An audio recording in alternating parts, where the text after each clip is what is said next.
the construction and the development is made in 3 dimensions, so I can move the whole movement. I can see inside. I can like take off a bridge to see what's happened in the gear train. We can check the escapement. So that's a good thing on 3-dimensional developments. I work with 2 different CAD softwares. First I have one software is more for the construction, for building the parts. It's pure more research development part. And then another one which is more for the designing the watch, so we can choose different finishing, we can choose different materials. I can also say, okay, I want to check if the perlage fits better on this surface, and then modify it. Also see if how big the perlage has to be. That opens a lot of options, of course. And have there already been clients that say, oh, this looks cool, but could you change this or that? In the history of Armin Strom, we were always producing customized pieces, and some of our customers, they come especially to the workshop in my office to build up their own watch. So they want to have their own finishing. They want to try different colors, and then we're sitting together. We are looking how the finishing could be.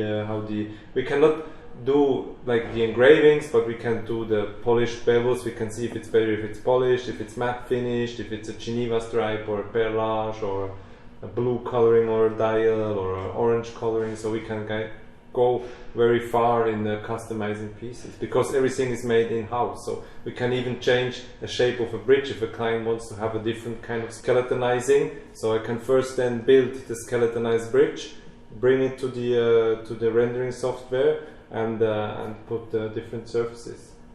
Different in Armin Strom is that design and development is like a more parallel process. So we are not doing the development of the movement, and once the movement is made, we do the design. So it's a bit more of a parallel process. So we do a little bit of development of the movement, and then we are already thinking about how the bridge or the wheel will be at the end product. So it's more like a parallel process. It's not like engineering and design separated.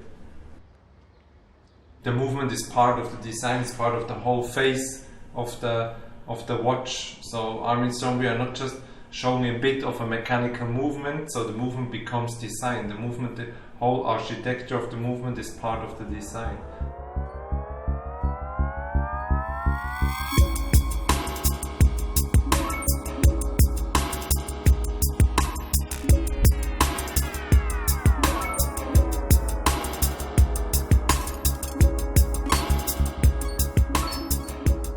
So we were just seeing how you designed watches.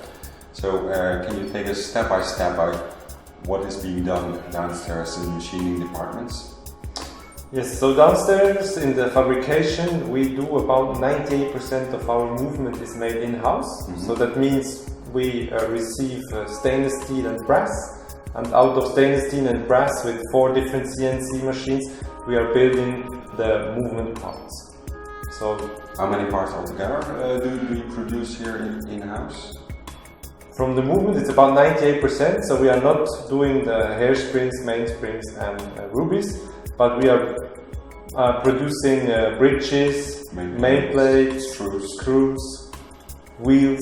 We also do the gear train cutting, pinions, wheels. And that is all, what kind of different machines do you use for that and different kind of applications? So we have 4 different CNC machines. So we have a drilling machine, mm-hmm. We have a milling machine, and then we have a wire erosion machine for cutting out the shapes of the parts, and we also have the gear train cutting machine. So do you produce big series of watches per model, or small series? In general we are producing small series, so main plates and bridges, let's say it's in between 20 and 50 pieces each. Mm-hmm. And then we have several parts like screws or wheels, which we have a little bit bigger series. Different machines have different tolerances. How is it with the precision and the tolerances that you are using?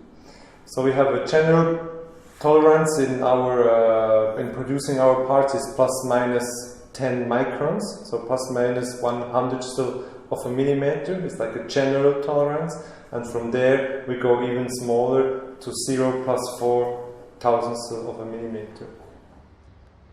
It's nearly all the parts are nearly 100% controlled, because we are spending so many time in doing decoration that we have to make sure that all the parts which are going into the decoration workshop are perfectly made. So before the watch is being assembled, it really has to be perfect, because after the finishing and the decorations, etc., you can't do anything to adjust, for instance. No, we can't. So we have to make sure that from the beginning, the watch, the part, let's say a main plate or a bridge, has to be in tolerance, has to be the right dimensions when the part comes out of the machine. Because imagine a main plate, it takes about 2.5 hours to produce the main plate on the CNC machine, but in the decoration workshop it can take up to 5, 6, 7 hours of decoration. Is there an optical control after producing? We have two kinds of control. So there's one quality control, is like where we take the measures of the part. So we make to make sure that the tolerances, that the part is built in the tolerances, technical measuring. And there's also a visual control. Visual control that the parts are perfectly made, that there is no scratches on the part, and I think no damages. So we have to make sure that each part is perfect out of the machine.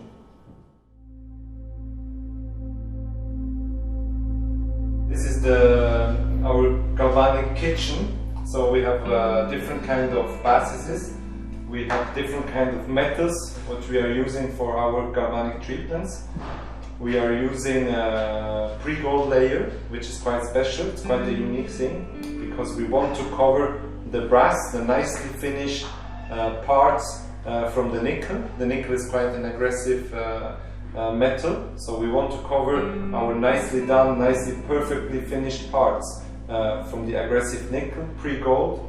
Then we do the nickel treatment, and on each nickel we also put either a gold or a rhodium or ruthenium layer. This is then color giving at the end. Why is the nickel treatment done in between? The nickel treatment is for the handling for the watchmaker, so nickel makes the part a little bit more stable, a little bit harder the surface, so it makes it more easy to handle for the watchmakers. Okay. What kind of the different finishes are the finishes that Armin Strom offers? Color-wise, we have the rhodium, which is quite a clear metal. We have the ruthenium, which is a dark metal, dark grey metal. Then we have yellow gold and rose gold.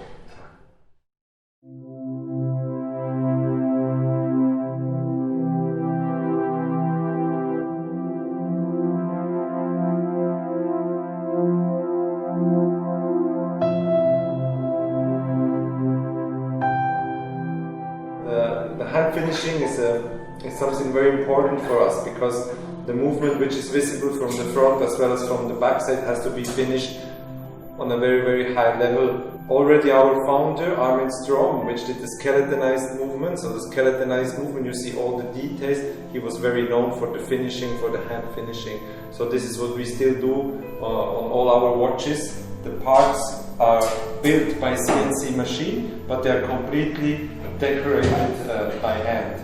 So it could be either a hand beveled, the bevels are polished by hand, we have hand engravings, we use the Geneva stripes, perlage, so we have like 10 or 15 different kind of finishings we are using on our parts.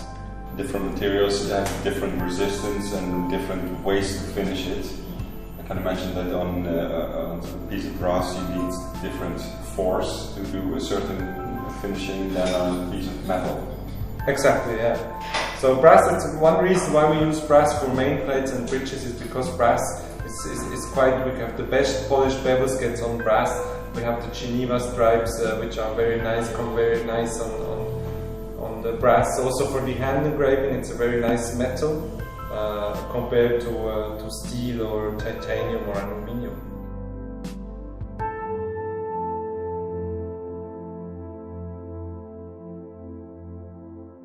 Yes, this is the classic watchmaking workshop. So the watchmakers, they are doing their pre-assemblings.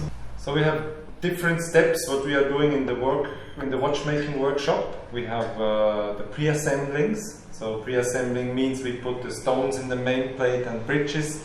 We also do the pins and pillars we are putting in those bridges. We also do like putting wheels and pinions together, so what we call the pre-assemblings.